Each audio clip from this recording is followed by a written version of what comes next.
Kalau apa aja yang najis dalam keadaan buruk dan suci dari najis,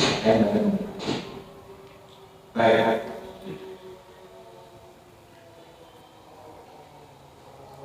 Jadi perlu dipahami dan diperjelas lagi kalau keringat itu bukan najis.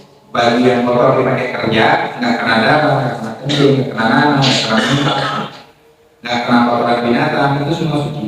Kotor apapun, sedetail apapun, suci sah sholat dengannya.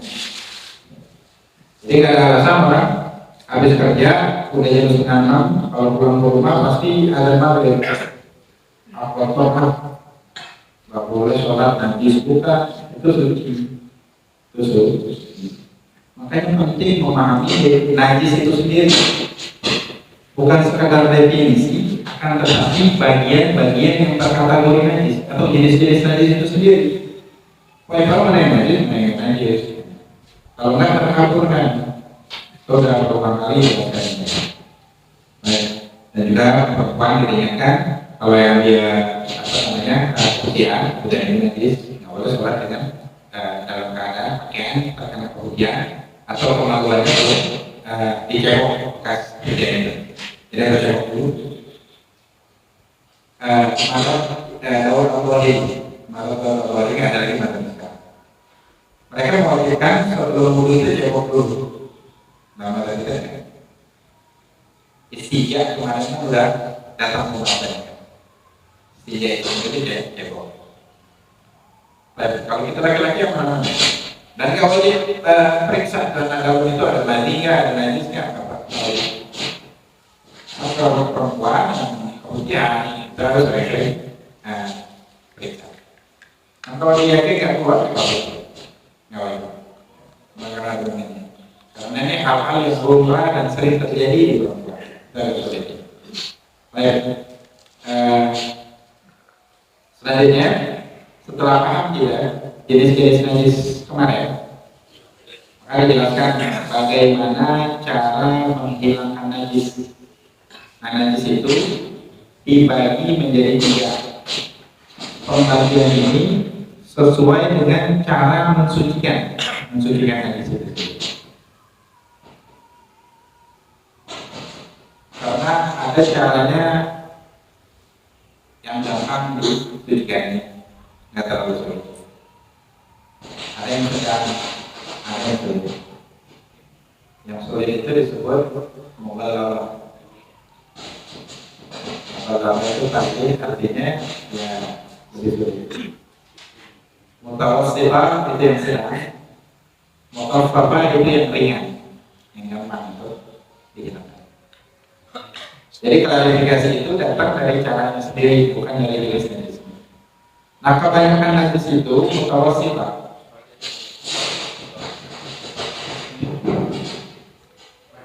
Baterainya ini. Baterai ini kayaknya. Oh iya, pakai itu nggak?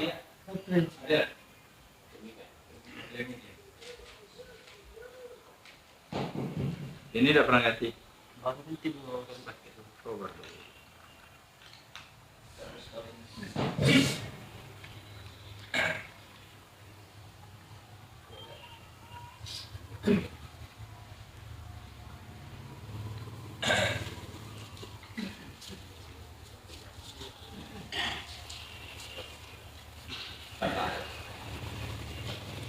Kebanyakan najis mutawassithah.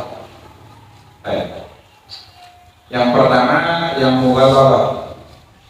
Mughalladhah ini najisnya berasal dari babi dan anjing atau dari perkawinan silang yang salah satu induknya itu babi atau anjing. Dan kita boleh jelaskan kemarin, babi dan anjing ini 2 hewan yang dia hidup pun bagian tubuhnya najis, baik bulunya, baik kulitnya, air liurnya, apalagi kotoran, kencingnya, bahkan maninya itu semua najis. Hewan lain maninya nggak najis sampai manusia. Dijelaskan itu dari orang kasih.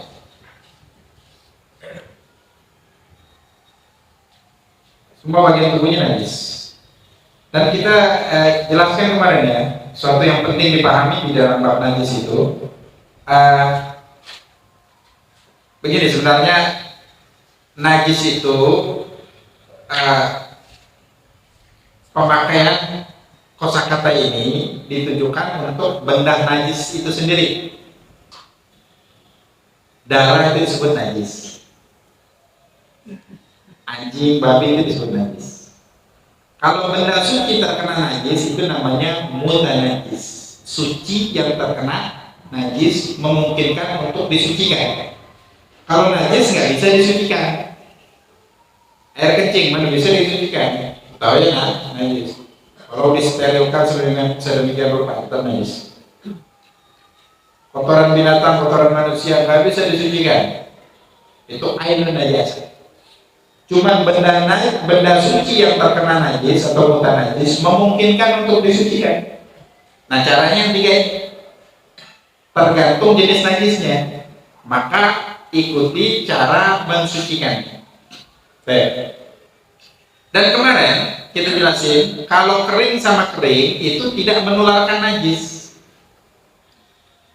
Ada anjing lewat di samping kita, bulunya kering, baju kita kering, celana kita kering, sendal kita kering, terkena najis tersebut, terkena anjing, tersenggol, atau kita sendiri megang anjing, tidak menularkan najis. Sama kotoran binatang, kotoran ayam yang kering, kita pegang, kita buang, nggak najis tangan itu. Kalau tempatnya itu bukan najis itu, karena ya sekering-keringnya kotoran ayam tetap aja ya masih ada basahnya kan awal keluar, tetap najis tempatnya. Mantangan kita yang megangin kan najis. Kalau salah satu ini basah baru najis. Kayak anjing jalan di teras rumah kita, najis nggak?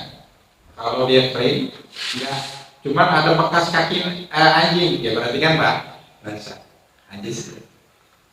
Cara mensucikannya seperti yang dikatakan. Begitu juga kalau ada air liurnya, apalagi kotorannya. Cuman kalau kotorannya yang sudah kering dibuang, kena ke rumah kita, ya nggak selagi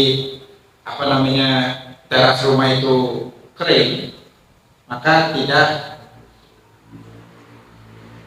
tertular, tercemar najis daripada anjing.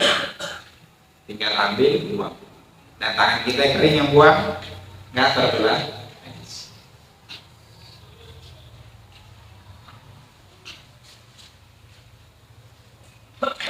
Kalau ada kecoa dalam keadaan basah kena kaki kita, nggak najis karena kecoa hewan suci selagi itu. Cicak juga begitu, lalat juga begitu, lintah juga begitu, semuanya.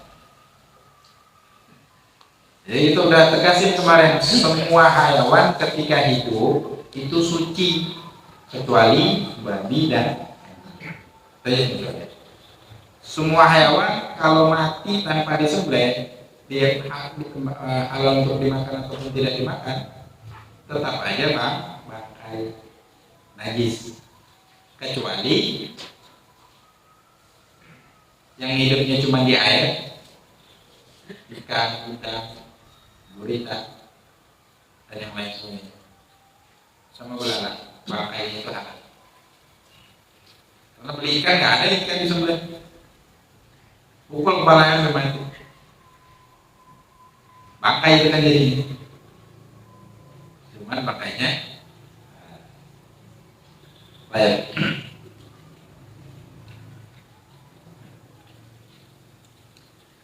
Selanjutnya, cara menghilangkan najasatul mughalladah. Yang pertama, harus benda najisnya dihilangkan. Harus benda najisnya dihilangkan. Ainun najasah.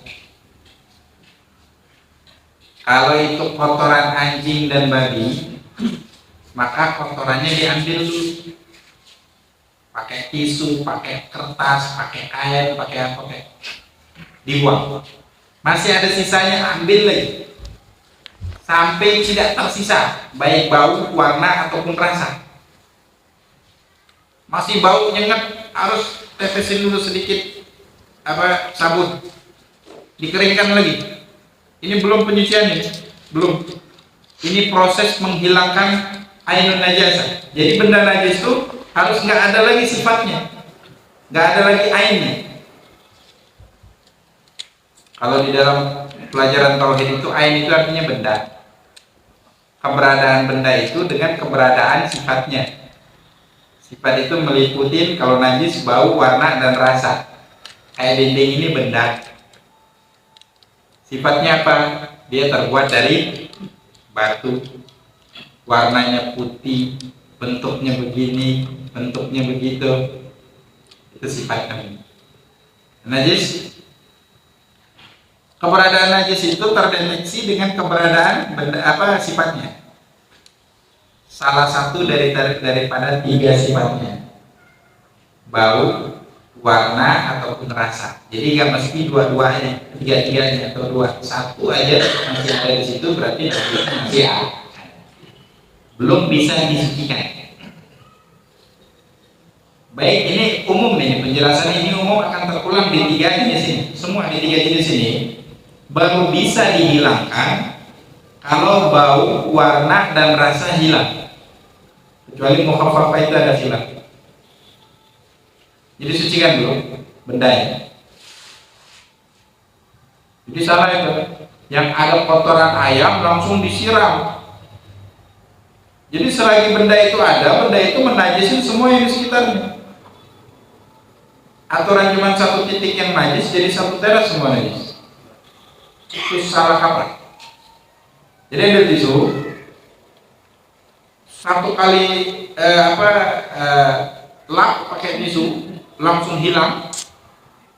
Diperkirakan nggak tersisa bau, warna, dan rasa. Itu perkiraan aja, nggak harus membau, nggak harus dicium. Yang kita gambarkan tadi memang baunya pekat, nggak dicium pun terbau, berarti kan menunjukkan masih ada najisnya. Jadi langsung dihilangkan, langsung dihilang. Baunya masih pekat, warnanya masih pekat, maka dibutuhkan lap basah sedikit. Nah, ini di permulaan lap basah ini belum proses mensucikan. Ingat, ini belum proses mensucikan, ini baru proses menghilangkan najis. Jadi buang sampai nggak tersisa bau, warna, dan rasa. Nah, baru kalau itu najis anjing ataupun babi, disiram 7 kali pakai air mengalir. Salah satunya harus tercampur dengan tanah, baik tanahnya itu basah ataupun kering. Baik tanah itu basah ataupun kering, berarti tanahnya suci. Tanah rata-rata suci. Cuma tanah bekas dimuntahin lampu semua itu kan najis namanya. Ya yang atasnya aja balik, bawahnya enggak. Tanah bekas air kencing, masuk sampai yang paling bawah itu nggak bisa. Ya cari yang sebelahnya lah, paling gampang. Nah, cara meletakkan debu itu bebas. Boleh dicampurkan, diadukkan di dalam air, atau ditaruh di tempat najisnya debunya. Afdolnya dicampur dengan air. Dan itu di basuhan yang mana aja, baik yang pertama sampai yang ketujuh. Cuman afdolnya dicampurkan di basuhan yang pertama. Yang pertama kali mau dibasuh, campur dengan tanah. Di dalam taharah secara umum, taharah itu kan meliputi 4 hal dalam diri ya. Mandi, wajib dan sunnah, wudu, kemudian menghilangkan najis, istinja juga diantaranya, baru tayamum. Tayamum nggak pakai air. Nah, taharah secara umum harus menggunakan air yang suci dan mensucikan. salah satu kriterianya dia tidak berubah bau, warna, dan rasa. Cuma kita katakan kalau perubahan yang disebabkan oleh tanah itu tidak menghilangkan kesucian airnya. Airnya tetap suci dan mensucikan, masih tahur. Karena debu itu bukan mukhalid, tanah itu bukan mukhalid. Dia tidak tercampur secara sempurna. Kalau kita campur air dengan tanah, kita aduk, dia itu buteknya sebentar lagi, nggak berapa lama dia bakal turun mengendap. Coba ambil air di Sungai Matahari, taruh ke rumah. Waktu diambil coklat, lama kelamaan dia bakal bening dan debunya akan mengendap. Maka itu tetap suci dan mensucikan. Kalau ada yang bertanya, kok dicampur dengan debu, airnya nggak suci mensucikan dong, karena tercampur, berubah bau, warna, dan rasa. Enggak, ini dikecualikan karena dia bukan mukhalid, dia jenisnya mujawir. Kalau mujawir nggak apa, itu udah pernah kita bahas di pertemuan pertama ya, yang ketiga di pembahasan ayat. Jadi sebetulnya dicampurnya itu di pertama. Karena kalau seandainya, jadi gini ya, dalam proses kita mensucikan najis yang dari anjing ataupun babi, najasatul mughalladah, kalau seandainya ada percikan yang terpercik ke tempat ataupun pakaian ataupun barang, itu kan dia najis juga. Tergantung itu percikan dari basuhan yang keberapa. Dari basuhan yang pertama berarti wajib 6 kali lagi. Udah dicampur pasir enggak atau tanah enggak di campuran yang di basuhan yang pertama? Sudah, berarti 6 kali tanpa tanah. Kalau belum tercampur dengan tanah, dia 6 kali plus tanah. Makanya ada beberapa keuntungan ketika mensucikannya itu pakai air yang tercampur dengan tanahnya di pertama kali, supaya ada percikan, kita nggak perlu lagi campur dengan tanah.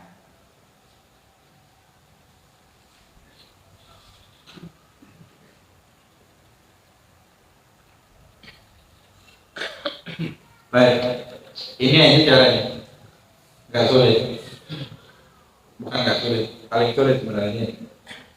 Cuman cara melakukannya seperti itu. Dan ini repot kalau orang yang sering tempat kerjanya itu ada anjing ya. Apalagi dia itu kerjanya di salon anjing.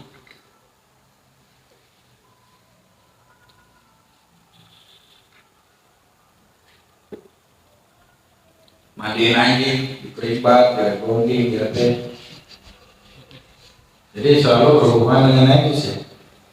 Rentan semua peralatan yang di atau kerja di bengkel ada anjingnya, kerja di suatu kerjaan punya anjingnya.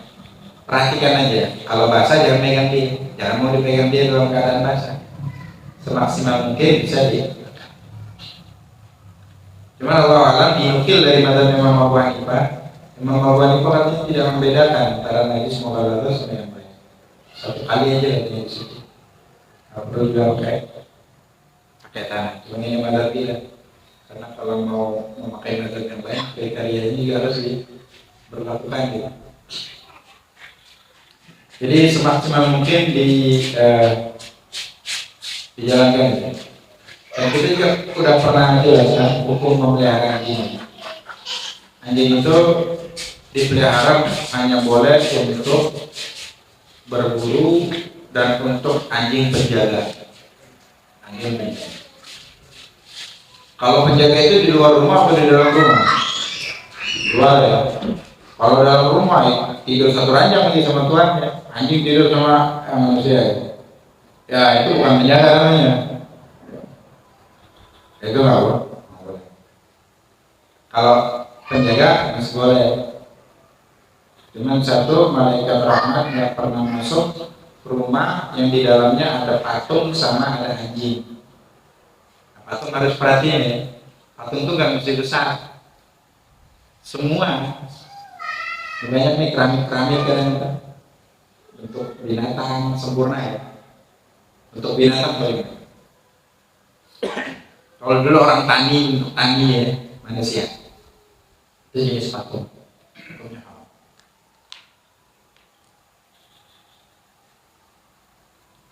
Kecuali cuma separuh badan. Dulu patung-patung pahlawan itu lihat di masih ada nggak di Bandara Sultan yang Bandara Lama kan cuma separuh badan. Kalau patung bentuk hayawan atau manusia yang kalau seandainya bentuk nyatanya cuma segitu dia nggak bisa hidup, maka nggak apa-apa. Patung cuma kepala aja, cuma tangan aja nggak apa-apa, atau kaki aja nggak apa-apa. Cuma kalau tangan, badan ada kakinya sedikit, itu haram. Lukisan pun haram. Melukis ini sebenarnya diambil dari lukisannya nih. Dari itu fotonya separuh badan semua ya. Sebenarnya kalau foto itu dibedakan dengan lukisan. Karena foto itu istilahnya atau ulama mendeskripsikannya seperti bayangan yang tertinggal di cermin. Kita bercermin, habis cermin kita pergi, gambar kita masih ada di situ. Itu kan bukan melukis. Nah sama, foto itu kita ada bayangan di lensa kita, direkam dan tinggal bayangan itu di situ. Kemudian dicetak. Karena di dalam hadis Allah melaknat orang yang melukis dengan lukisan yang menyeluruh utuh. Itu dia haram. Haram, melukisnya haram. Cuman memajangnya nggak haram katanya. Nggak haram asalkan kalau hasil lukisan itu. Makanya lukisan itu kan banyak lukisan tentang panorama pun burung itu nggak boleh utuh dilukis. Ngelukisnya haram, hasilnya nggak haram. Ngelukisnya haram, hasilnya juga tidak haram. Nah sama membuat patung. Ntar di hari kiamat Allah akan perintahkan, ayo tiupkan ruh kepada ciptaan yang telah kau ciptakan.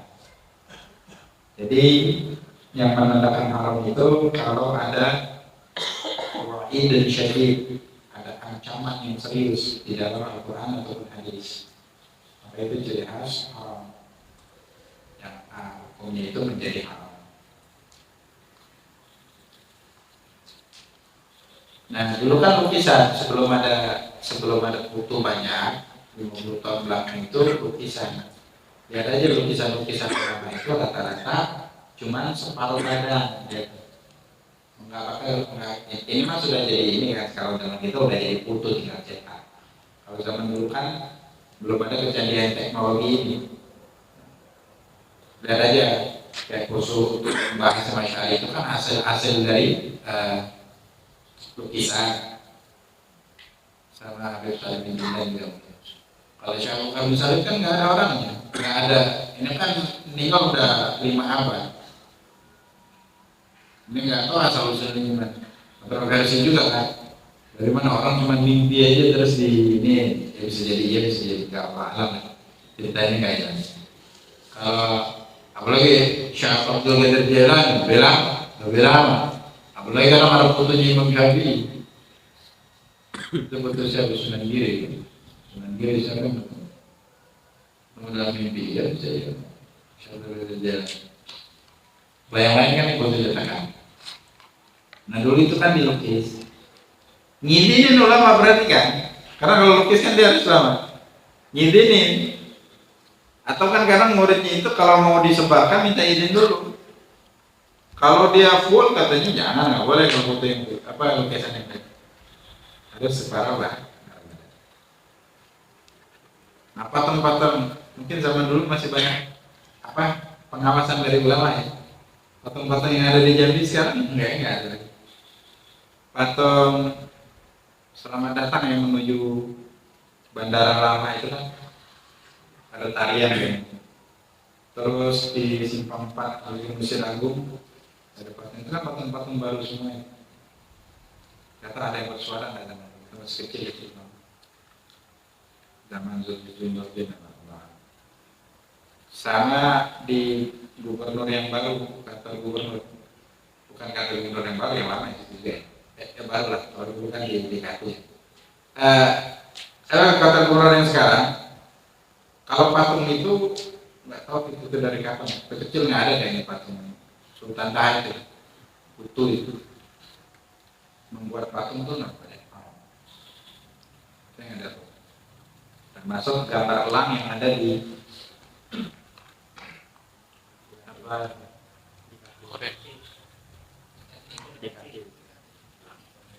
Oh ya. Apa koran yang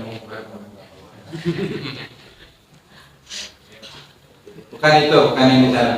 Di rumah tangga maksudnya, di sofa biasanya dibuat dari kayu, diukir sebelah. Yang kacangnya kita pernah ketemu di jam yang di masjid, jam yang besar itu untuk hiasan aja. Kalau dulu kan jam kayak diisi dulu gitu, mati diputar lagi. Kadang-kadang di atasnya itu dibuat elang, utiran elang. Gak tau kalau di mimbar masjid mungkin ada sih. Gambar elang utuh, kalau kepala aja nggak apa. Kalau utuh, jadi kalaupun mau yang setengah. Jadi kalau keramik potong kepalanya besar. Baik. Dan kita ya keterbatasan mungkin referensi, cari yang membolehkan gitu untuk pernak-pernik. Semua ulama ucapannya sampai situ aja, nggak ada keringanan, nggak ada pengecualian cuma mainan anak perempuan aja. Berarti mainan anak laki-laki juga nggak boleh. Allah Allah. Cuman kebanyakannya tokonya toko fiksi di dalam mainan anak-anak. Cuma kayaknya umum aja.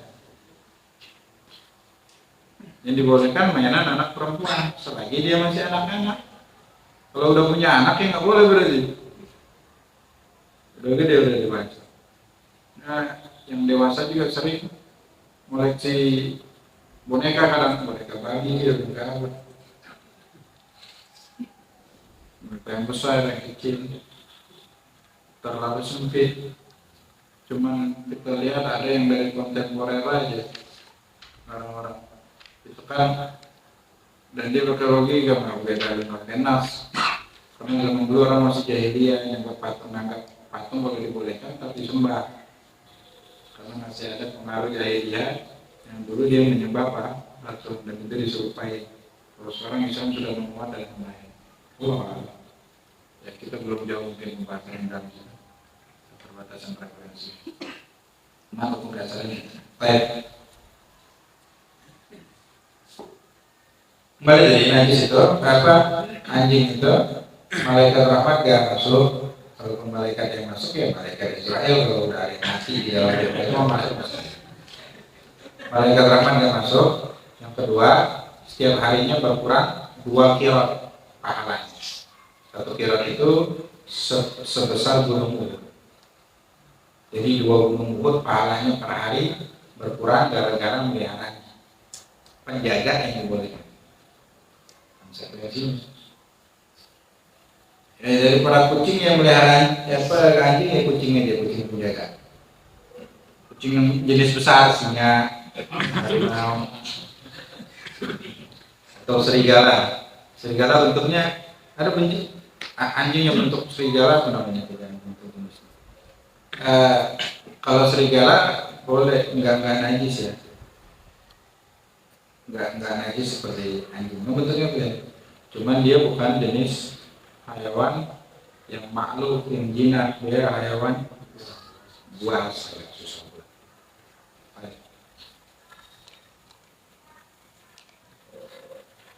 Cuman kita nggak boleh membunuh anjing ya, kecuali anjing itu menyerang. Anjing yang galak ya, kalau dia menyerang boleh dibunuh. Boleh. Sebenarnya hewan apapun yang mengganggu, udah diusir berapa kali, anak ayam kita dimakan terus sama kucing. Ambil pisau sembelih malah kucing dimatiin. Ada urusan kucing hewan apa kesayangan Nabi. Di dalam kitab fikih nggak ada ya hewan kesayangan Nabi itu nggak pernah melihara kucing, nggak pernah punya kucing malah. Adapun Moza itu nabi palsu mungkin yang punya kucing namanya Moza. Nabi Muhammad nggak ada. Hadisnya palsu. Jadi nggak ada keputusan untuk kucing. Di dalam kitab fikih itu kalau ada hewan yang menyerang sampai rusak rumah kita, dikasih tahu orang berapa kali kayak ini, kita bunuh, ya bangkainya kasih orang itu. Kita nggak wajib ganti ya. Yang dicontohkannya kucing malah. Bunuh dia sekalian ya. Undang-undang sekarang kan ada dendanya. Malah hewan apa merusak apa dia. Itu ya. Cara masuknya. Kalau airnya sudah mengandung debu, lumpur, maka nggak perlu lagi dikasih lumpur. Makanya paling gampang nyuciin baju yang kena najis yang biasa kerja di salon anjing tadi, dia nyucinya di Sungai Batanghari. Kan airnya ambil aja tetap Sungai Batanghari itu diendapkan, di sana ada, udah terkandung, dia udah tercampur secara alami. Jadi tinggal celupkan aja atau diamkan aja, dia 7 aliran yang mengalir selesai cuci. Asalkan bau, warna dan rasa enggak. Nah, kalau di mesin cuci boleh-boleh aja. Cuman bilasnya 7 hari aja. Oh, banyak kita. Kalau yang otomatis yang nggak sampai 7 kali ya, berarti udah bersih, cuciin lagi ambil berapa kali. Mau gampang ya di Sungai Batanghari kan, udah selesai. Baik. Yang lebih aman lagi ya jauh-jauh lah dari 2 hewan ini. Babi nggak ada yang melihara sih. Ambil. Cuma di sekolah masih ada ya babi yang main ke rumah warga ya sama banyak minggu di mana.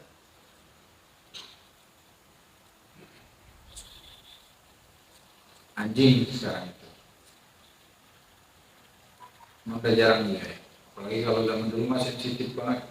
Kalau di perkampungan muslim ada yang melihara anjing, toto mati aja ini, nggak boleh juga itu dibunuh, nggak boleh, haram, nggak boleh menyakitin anjing. Jedana tuh ada tetangga yang ngasarnya sampai sekarang ada. Anjing udah dikasih tahu ini makanin ayam ternak berapa kali, cuman nggak di ini, nggak diperhatiin. Karena satu kali masuk kandang ayam, kalau ayam besar, dia bawa tongkatnya masuk ke dalam kandang ayam itu, suruh kunci dari luar, kunci sama barang dari luar, dipukul tuh anjing sampai mati di dalam situ. Sudah mati yang punya, suruh masuk kandang ayam ambil lagi, suruh bawa, udah mati. Jadi kalau mengganggu. Selanjutnya yang kedua adalah najasatul makhaffafah. Najasatul makhaffafah ini najis dari anak kecil, yaitu air kencingnya.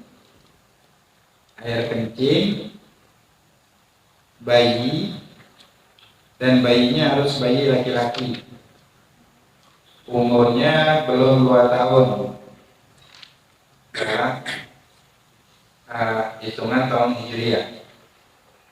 Kemudian dia belum makan, masih ASI, murni ASI, belum makan apapun untuk mengenyangkan perut.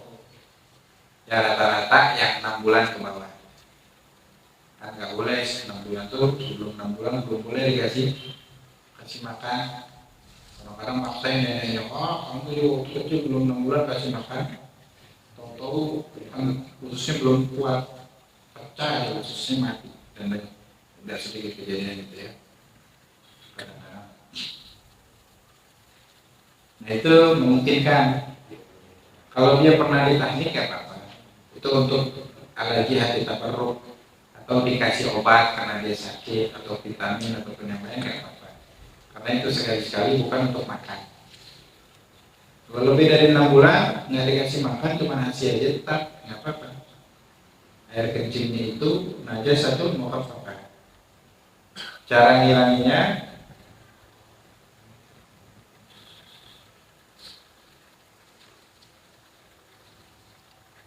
nah ini pengecualian ya. Kalau najis satu mughalladhah sama mutawasithah harus dihilangin najisnya. Kalau ini enggak lucu.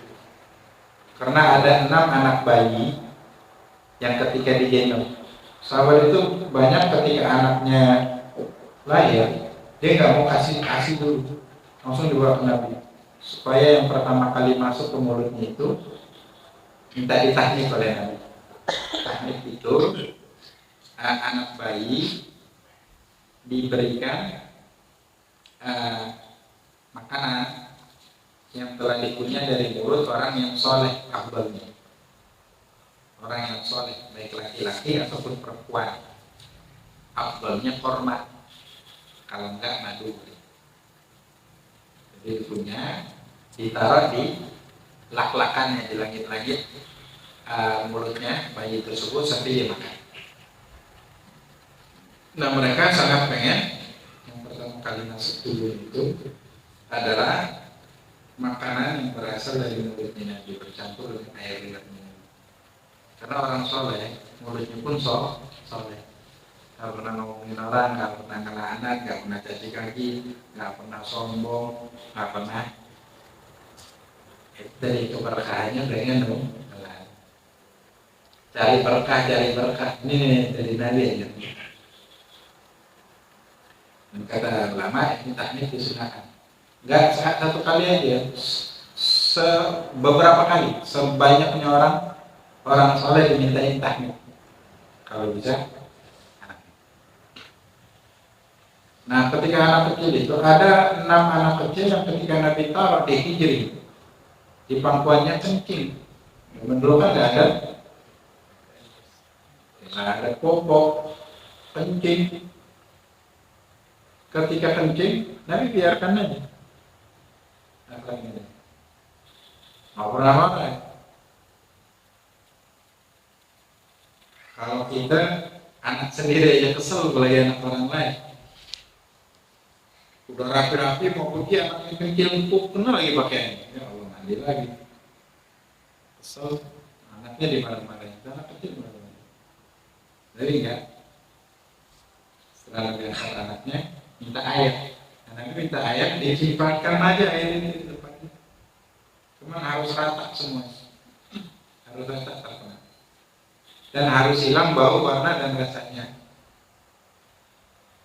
Bedanya anak kecil yang kasih itu, jangankan air kecilnya, pupnya pun nggak terlalu bau dibanding yang minum susu formula. Susu formula nggak termasuk makan ya. Susu disebut adalah ASI ya, bukan susu formula ya. Bukan susu formula, ASI. ASI ibunya atau yang lain? Kalau zaman dulu kan susu formula itu jarang, jadi banyak yang saling nyusuin. Itu kalau terlalu susuan nanti nggak boleh bicara, nggak jelas di kamar. Kalau sekarang susu formula. Halo lihat.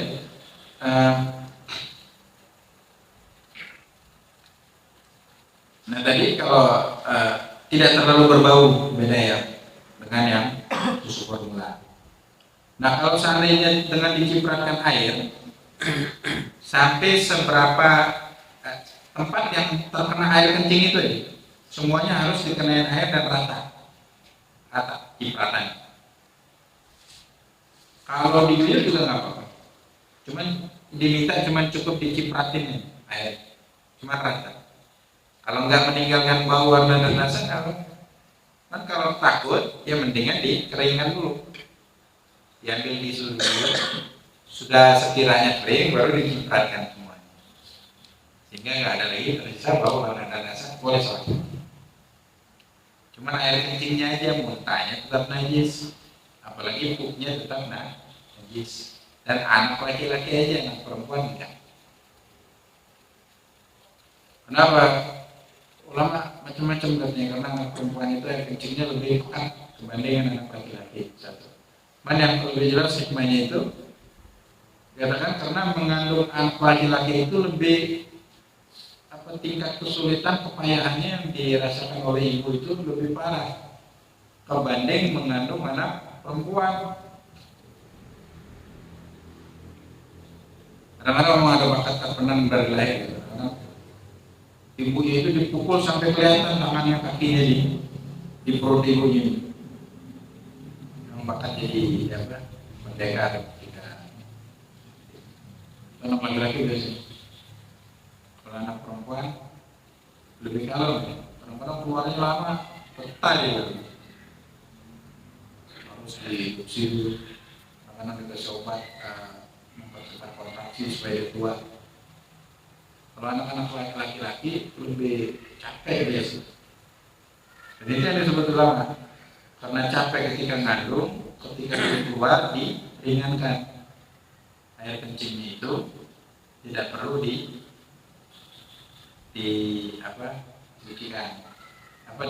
dibasuh, cukup dicipratan. Cuman harus terpenuhi syaratnya tadi. Cuman rata-rata kalau sudah 6 bulan itu udah dikasih bubur sama ibunya, orang tuanya, kakeknya, nenek. Jadi nggak bisa lagi, harus disucikan. Memang sekarang udah boleh popok sih. Kadang-kadang popoknya terus terlalu kuat. Nah kalau sudah dikasih susu bantu itu udah makan susu formula. Kadang-kadang ngasih ibunya sedikit atau banyak, cuman ya anak laparan terus. Dikasih tambahan susu formula biar kenyang. Karena kan apalagi ibu-ibu yang baru belum paham tentang parenting, anaknya nangis, cocok nangis dikasih susu. Saya nangis dikasih susu supaya tidur. Soalnya disuruh tidur ya nggak tahu. Jadinya ternyata buat banyak pesantren katanya banyak santri yang sering tidur. Ini mungkin ketika kecil itu disuruh tidur. Itu bawa besar. Nangis kasih susu, nangis kasih susu, nangis kasih susu.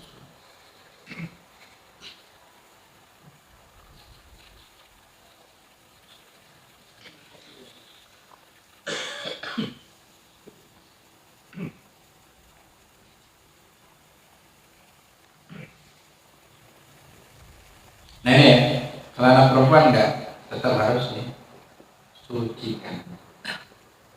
Mana ini agak berkurang lah ya sama kita karena ada popok itu. Itu memang penemuan tercanggih ya di abad ini. Bayangkan orang tua kita yang belum ada popok, anaknya banyak. Mau rumah juga membawa pusing. Bayangkan capeknya mereka. Baik, kita capek mikirin duit pokoknya sekarang.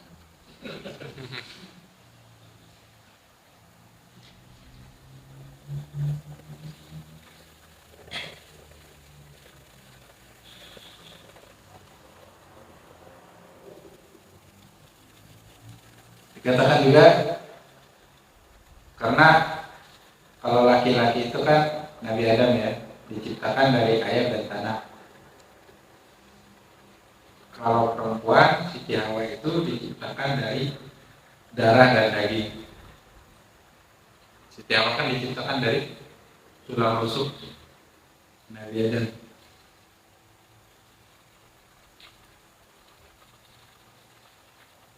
Ada pegangan banyak macam-macamnya ini.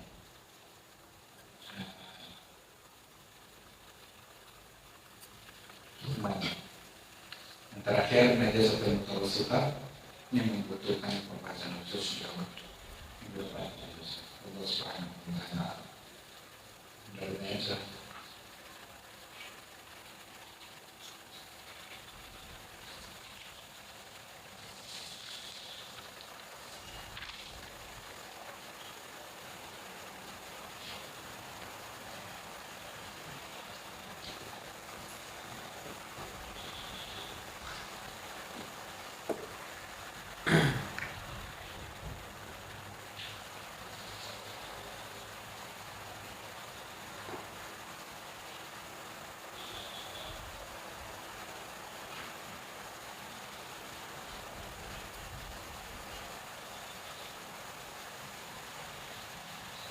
Ya.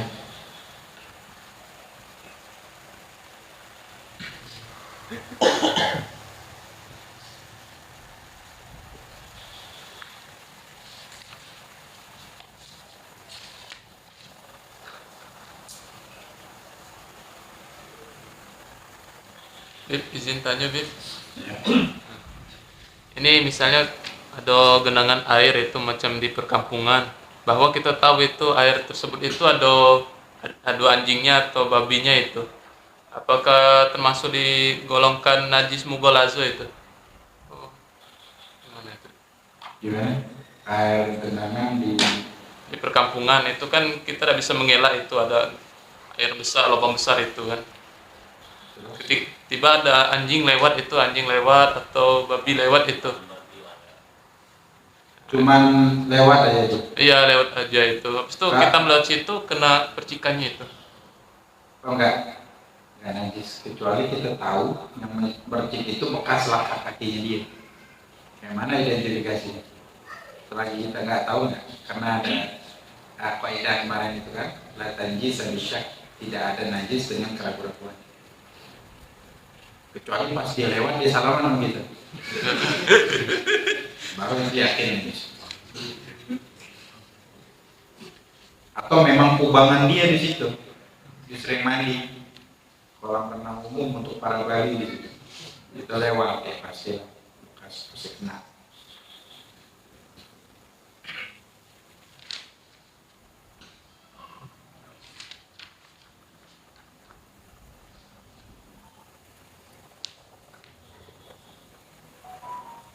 Ada lagi?